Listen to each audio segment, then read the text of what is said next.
ब्रह्मांड में धरती के अलावा किसी और ग्रह पर जीवन है? ये एक बड़ा सवाल है।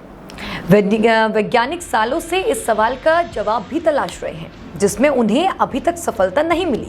लेकिन अक्सर एलियंस को देखने के दावे भी किए जाते हैं।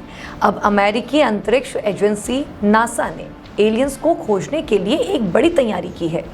नासा एलियंस की दुनिया को खोजने के लिए एक दूरबीन बनाने की योजना पर काम कर रहा है। अमेरिकी अंतरिक्ष एजेंसी ने अत्याधुनिक स्पेस टेलीस्कोप को हैबिटेबल वर्ल्ड्स ऑब्जर्वेटरी नाम दिया।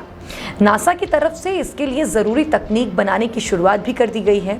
अब अगली पीढ़ी के ऑप्टिक्स मिशन डिज़ाइन और टेलीस्कोप सुविधाओं पर शोध करने के लिए 3 कंपनीज को कॉन्ट्रैक्ट दिए गए हैं। अब इसकी लागत करीब $17 मिलियन तय की गई। साल 2024 में ही इस पर काम शुरू किए जाने की उम्मीद भी बताई गई। मौजूदा एक्सोलेट अनुसंधान के अनुसार वैज्ञानिक मानते हैं कि हर 5 में एक तारे के चारों तरफ कक्षा में पृथ्वी की तरह ग्रह है।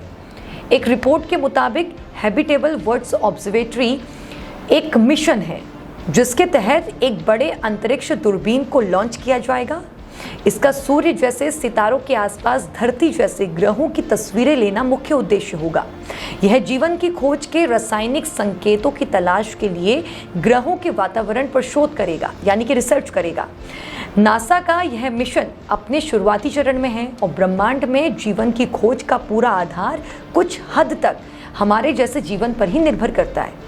अब ये भी हो सकता है कि पूरी तरह से अलग रसायन विज्ञान पर जीवन आधारित हो, लेकिन अगर हमें ये खोजना है तो हमें अपने जैसे जीवन की खोज पहले करनी होगी। जीवन की उपस्थिति का संकेत देने वाले ऑक्सीजन और मीथेन जैसे रसायनों की मिशन की तलाश की जा रही है।